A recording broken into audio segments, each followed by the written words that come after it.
Thank you. Thank you for staying for this time of this half hour. It'll be more a testimony of my conversion, as I've said.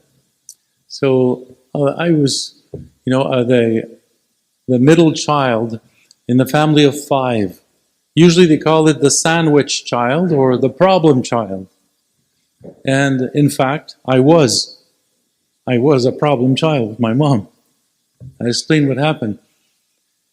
My mom had a daughter, and then a year later, a son, and the third year, it was me. But she always wanted to breastfeed them, but the doctor said she would better be able not to do it, So she wanted to see another doctor before she had me, and she says, maybe this doctor will say, you can. And so she did. And the doctor told her, oh, no problem, Mrs. Desrochers, no problem. You could breastfeed the whole block, he said to her. Well, she started to breastfeed me, but she did have a few problems that the first doctor had seen. And so, as she was breastfeeding me, after about 3 or 4 months, a little tooth started coming out. And that hurt my mom even more. So she had to stop, and she gave me the bottle. She shouldn't have done that. Because that's the moment that, at that point, I felt it as a rejection. Now, everything I'm telling you, of course, I don't remember, but my mom told me the whole story later, as you will see. But she said from that point on, you decided to refuse the bottle, and you just pushed me back. And my little stratagem lasted for 3 years. Mom could not pick me up in her arms anymore. Only Dad could pick me up in his arms and hold me as long as he wanted. But Mom, nothing. I was cold with her. Well, my mother, as you know, suffered a lot from that. And then as I was starting to speak, I became impolite, disobedient, always contradicting her all the time. She didn't know what to do with me anymore. When she sent me to school, in the primary school in grade 1, when I left, my mother said, poor teachers, they're going to get it with this one. And then after about 2 months, she didn't hear anybody complaining to her. So she called the principal and she said, is my son going to class? And he said, yes. Well, is he a troubling child in the classroom? No, he's like an angel, the director said. Well, he's a devil at home, my mom said. And that's, my relationship always like that, cold as ice.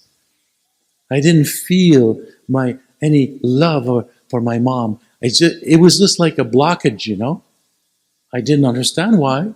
But when I turned about 13, I remember asking myself, how come my friends love their mom so much? And I don't have any feelings for my mom. So I said, I'll try to imagine if she died. So I tried, and after a while I said, oh well, she's gone. That was it. Then I said, but what if Dad would die? And suddenly tears came out of my eyes. Because I love my dad. I deflected all my love to my dad, We were very close. He could do anything with me, but Mom could not. And at the age of 14, well, it was in 1970, and some of you may remember the long hair, the hippie movements, and the peace and love, make love not war, right? And all the rest. Drugs were coming out, LSD, acid, all sorts of, there was pot, there's hash, there's everything, but when I wish the chemicals were out there. And one day my sister, who was 2 years older than me, came to me because she was going out with a boyfriend who sold drugs. So she gave me a little pill, and she says, you can try it, but please don't take the whole thing. It's too strong. Share it with somebody else. So I was out one day, a few weeks later, at the cottage, and my parents were not there, so I was staying over at my friend's place with my 2 other friends. And we were going to install the tent outside, and sleep over just beside the cottage my friend's mom. And so I talked to them, hey, my sister gave us a little pill. What is it? Oh, it's called LSD. They said, what? Yeah. But she said, don't take the whole thing. It's too dangerous. So we split it in three. A little pill split in three, and we took it. Not realizing what LSD or acid would be doing to our brain. Now you know why I'm like this. But, so we took it, and after 15, 20 minutes, there was no effect yet. It usually takes about an hour, perhaps less. So I didn't know that. So we went into the cottage. I said, well, we don't feel anything. And there we are, three of us, with one of my friend's mom watching television with us. And, we're just watching television. And all of a sudden, after a half hour, 3/4 of an hour, I said, hey, guys, isn't it funny? There's like a rug appearing in front of the television. And then the mom looked at me and said, what's the matter with you? And then the other guys figured it out and said, oh, we're going to go back into the tent now. We all left the tent. And sure enough, a few minutes later, all of us started hallucinating all night long until 4 a.m., 5 a.m. Then the effects were weighing down, And then one of us, the guys, had a crazy idea. Let's go for a boat ride at 5 a.m. in the morning. We went for a boat ride, and then we stopped. The motor was not idling anymore, just drifting away, and we're talking. I turn around, and I see my friend is standing on the motor. I shouted to him, and we pulled him down. If you fall in, nobody's going to get you. We're all going to drown if we try to get you out of there. So those are the crazy things. That's my first experience with drugs. Then it was with alcohol. And then, of course, with the other stuff that I don't have to describe here. Like all the other youth were doing then in the times. It was the era of rebellion against the war in Vietnam, against the rebellion against all forms of authority. The political authorities, rejection of family authority, rejection of church authorities. Everybody was doing their own thing from now on. No more God. So at the age of 18, I even told my mom, Mom, you got tricked. Mom was crying often or praying because she saw that she brought us to be good Catholics. And she was a charitable woman. She invited over, our home was a foster home for many troubled youth. Sometimes they spent a year, 2 years in the house. And that's what my mom was, saying her rosary every day, going to Mass every day. But then she saw all her children, the 5 children, except the last one, were all into drugs and alcohol and sex. And she says, what have I done? I failed. And so she was going into a depression after a while because my sister left home and just ran away with her boyfriend, and they found her 3 months later in Toronto, and I lived in Ottawa, or Hull, and they found both of them selling drugs in a little apartment. She had to put a detective after her. So Mom said, Lord, I failed. What am I going to do? So she said, I know I'm not going to go into a depression, she says. I'm going to pray for them, and I'm going to believe that you will do something because you're the true Father. I was just a pale reflection of your paternal love, Father. And I seem to have failed, but please, you will take them and you will convert them one by one. And this is when she started praying for us, for our conversion. And sure enough, 4 years later, my sister converted, the one who was selling drugs, totally converted. And then it was my turn to come 2 years later. But I wasn't expecting that, of course, because I remember when I was 18, I told my mom, Mom, you made a mistake. You got tricked, brainwashed. God doesn't even exist, I said to her. I said that to my mom. God doesn't exist. And she's trying to convince me, but I'm just too rebellious, of course. I've always been rebellious with my mom. So again, I just pushed all your arguments away. And she says, I know what I'm going to do. And I said, what are you going to do about it, Mom? And she says, I'm going to pray for you. And I laughed. I said, go ahead and pray, Mom. It won't hurt. If I had known that because of her prayers, 2 years later I would convert, I would have said to her, Mom, you better stop praying for me right now, because I don't want to convert. Especially if I knew I was going to become a priest and even a bishop, I would say, you don't pray for me, Mom, for that. But you see, she was praying for all her children. And like I said, 4 years later was my sister, 2 years later was myself. But how did it happen? Well, when I was 23, on my birthday, on the 23rd of May, I was with my brother living in a house nearby, about 2-3 blocks away. We rented a house, my brother and I. And I came to the house to celebrate my birthday with my parents. And my mom had a little box or something there, and she gave it to me. This is your birthday present. And I looked, what is it? And I said, look. So I opened it up, and suddenly I took out a Bible. A Bible. And I said to my brother, Mom wants to convert me. And my brother was trying to chuckle a bit, but holding back, So when we went out, going back to the house together, he burst out laughing out on the street. He says, he got a Bible on his birthday. I don't believe it. He got a Bible on his birthday. He laughed at me all the way down. 2 weeks later, it was his birthday. Guess what he got? Yeah, he got a Bible too. So I laughed at him now. But I took my Bible and I put it on my desk and I said, I'll never touch you. I know what's in there, I said. If there is a God, He's going to tell me to change my ways, to repent and all that stuff. And I don't want to change my ways. I'm happy the way I am. I don't need anybody to tell me what to do and when to do it. That was it. So a whole year, never even looked at the book. It was always on my desk, in my room. Never looked at it. But suddenly my father, that I loved so dearly, became very ill. He was working in the house, and suddenly he's got all the symptoms of a major heart attack. They brought him by ambulance to the hospital. Poor man had to stay there for at least a month and a half. They tried everything to relieve him of the symptoms, but they couldn't. So then the doctor came to him with a surgeon who was going to operate many persons. 13 people he was going to operate during 1 week in about a month's time. So he said to my father, Mr. Desrochers, unfortunately, you're the unlucky one of the bunch. You will probably die on the operating table, he said. You'll probably die on the operating table. Well, when I heard this, my heart just flipped, and I said, I don't want to lose my dad.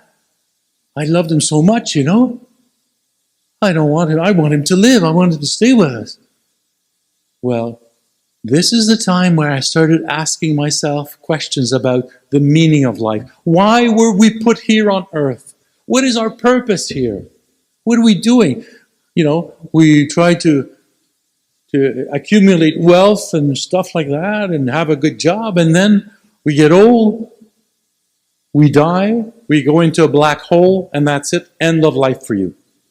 I said, this is absurd. So here I am asking questions. What's the meaning of life? Why were we put here on earth? Questioning. And I didn't want to lose my dad. So every time I was a graphic artist for a newspaper in Ottawa for 7 years. And this happened the 5th year or even the 6th year while I was working. And so I went to work, came back home, then went to visit Dad at the hospital for a whole month and a half. But every night I came back and I was like depressed. I couldn't feel, the joy of life anymore. I didn't want to lose that. And asking questions. A form of anxiety was beginning to form in myself, So then I'm in my room one night after about 3 weeks where Dad was at the hospital. And I'm asking questions again. And then all of a sudden, when I say, what's the meaning of life? I hear words. I'm not kidding. I heard words. It was very clear to me and said, read your Bible and you will find the answers you're looking for. And I said, what? Am I going crazy here? Am I speaking to myself? I don't want to read that book. I'll never read that book. So I started questioning and asking questions again and again for another week. And then the week later, the voice came back a second time. Read your Bible, you'll find the answers you're looking for. And then I said, if my life is a sin, I want to keep it that way, I said. That's how obstinate I was. I want to keep it that way. No change for me. So I didn't look at the book anymore, and then began worrying again and asking questions. Well, the third week, for the last time, the voice came again in my room, all alone. Read your Bible, you'll find the answers you're looking for.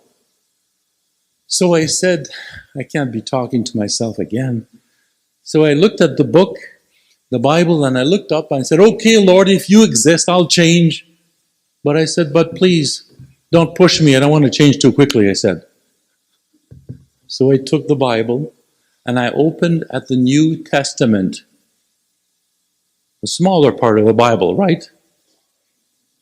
So I started reading the Gospel of Matthew and read for maybe 30 minutes, 40 minutes.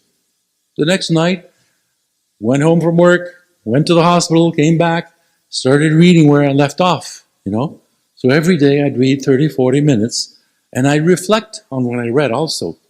And then, after only 2 weeks, I was saying to myself, wow, there's a wealth of information and wisdom in this book. I didn't realize it was such a special book. It's almost alive. I started to believe in God after only 2 weeks of reading my Bible every day. 2 weeks. I felt there was a fire in me. And when I was finishing work, I said to myself, well, I want to see Dad, but I also want to read the rest. I want to read another part tonight. So I went to visit Dad and didn't tell anybody what I was doing, because I was too afraid of rejection. So I kept reading. And then the operation time came for my father. And I said to the Lord, Lord, as you see, every week I'm trying to practice a virtue of some sort, trying to leave the alcohol, the drugs, the other things too. Well, it was hard, but I was doing that, trying not to lie 1 week, trying not to be polite another week, trying to serve my colleagues at work. I mean, there's 200 people working, over 200 people working for the newspaper at the time. So everybody knew me, been there for 5 years, 6. So I said, okay, every week I'm practicing something. And then the doctor operated my dad. My dad was 55 years old. He needed 3 bypasses. 3 bypasses. And the doctor, after the operation, told him, out of the 13 guys I operated this week, you are the luckiest one of them all, he said. You'll never have any problems with the arteries that I took from your legs and to bypass in your heart, he said. And my father never understood this. He says, why? Why did he tell me that? All I know is I was praying for Dad. So the operation went so well. Dad died, he was 86. 86. He died about 11 years ago. But he died like a saint. But even after the operation, he wasn't a saint, I can tell you that.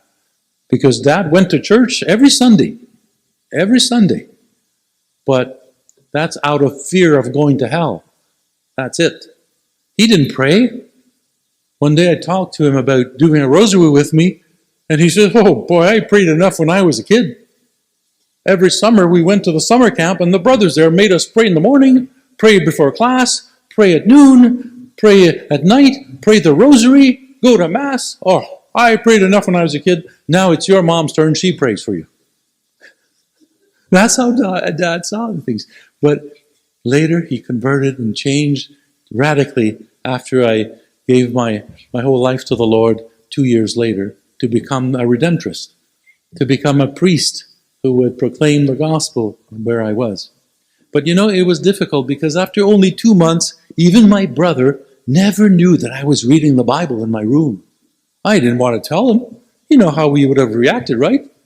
So, one day, I'm reading the Bible, and Peter says to Jesus, look, Lord, how many times should I forgive? 7 times? Because Peter probably saw that the Lord was so insistent on mercy and forgiveness. He says, whoa, boy, Lord, 7 times? Is that the maximum that we can do? And Jesus says, no, Peter, not 7 times. I'm telling you, 70 times, 7 times. When I read this, I got mad. I said, Lord, this is impossible.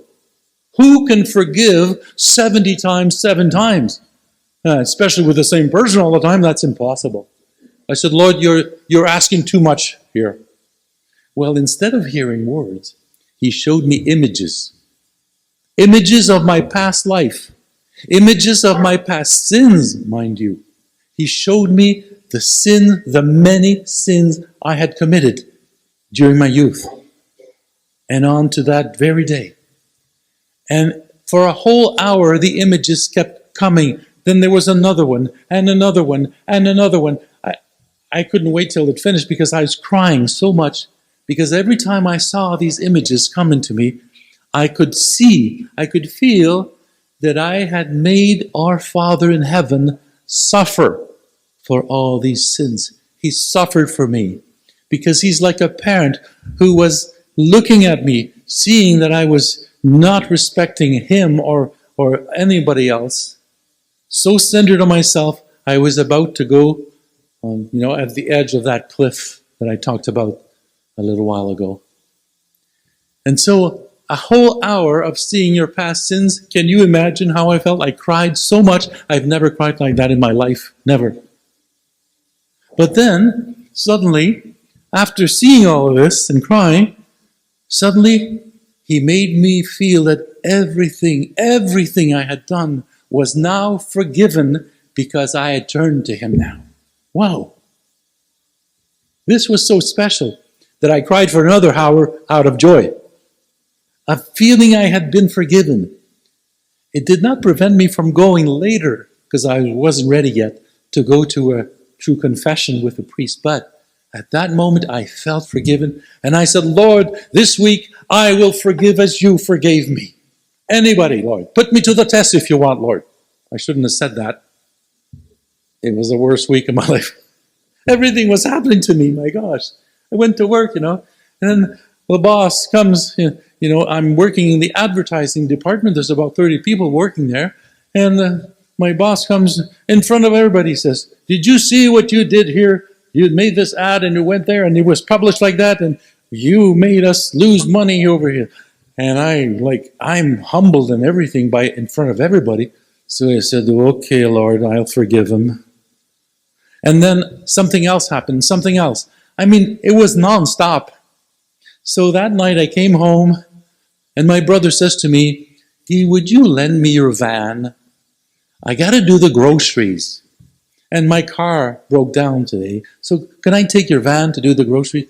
I said, well, I hesitated, Well, I love my van.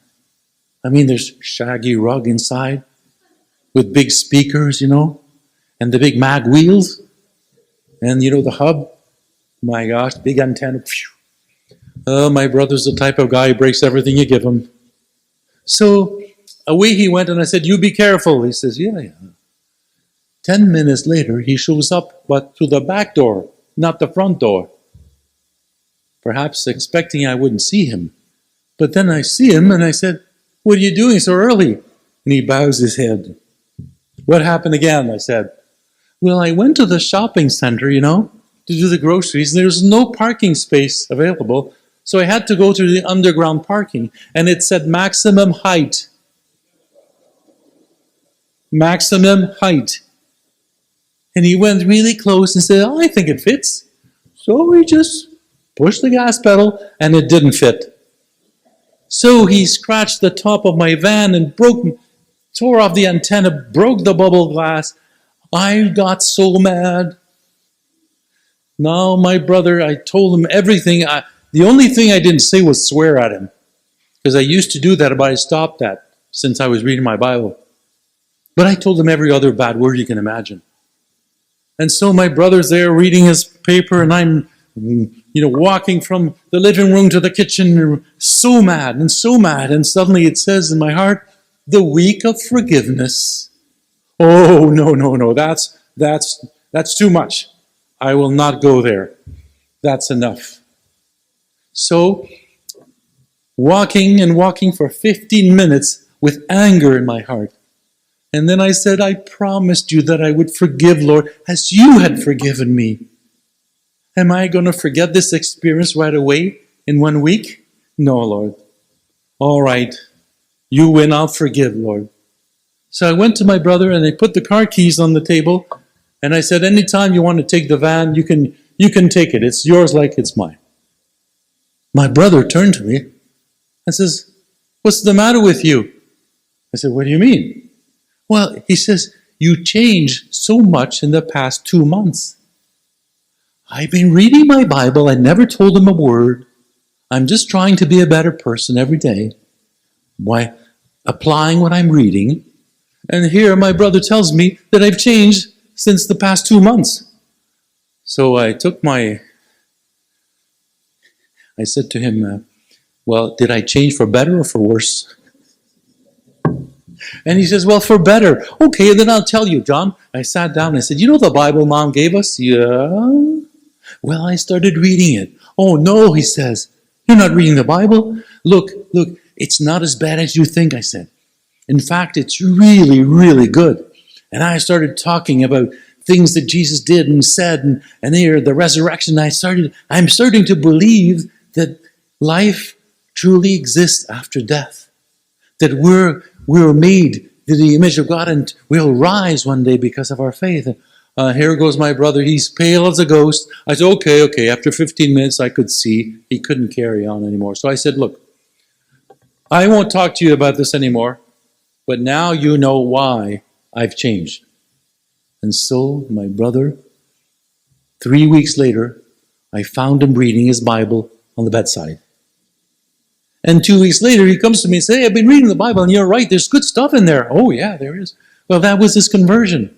He started a conversion, and we journeyed together. We went back to church. We started following the path of Christ, and he started praying to meet a Christian woman. Praying, and he was 25. And I said, that's a good idea, John. Pray, and you will meet her one day. And you know how long it took? 13 years. But when he saw her, he said, this is the girl that I'm going to marry. And she looked at him and said, this is the man I'm going to marry. And sure enough, 3 months later, I had a phone call. I was already a priest then in St. Anne de Beaupré. And I get a phone call. And my brother says, hey, will you marry us? I said, marry who? You met someone? Yeah. And she describes her to me. And says, John.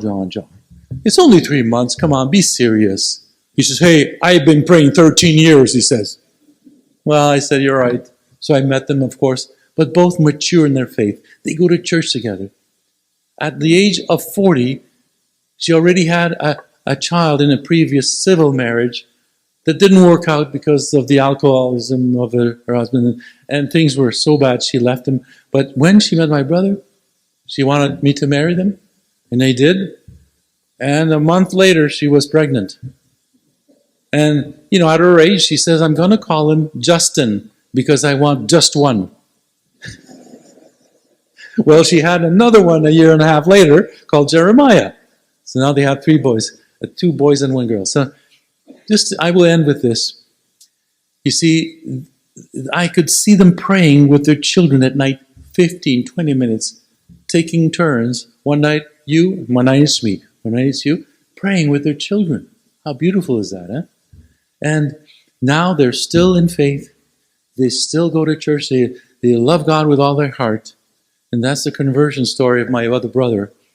And on Monday night, we'll consider this as a soap retreat, okay? So stay tuned. And Monday night, I will tell you about my reconciliation with my mother. It's a huge step for me. It was a huge step and a miracle that happened. And I will share that with you. Thank you for being present, everyone. We're going to start Mass soon, so I'm going to slip away slowly, and hopefully we'll see all of you on Monday night at 7 o'clock. God bless you all. Thank you for...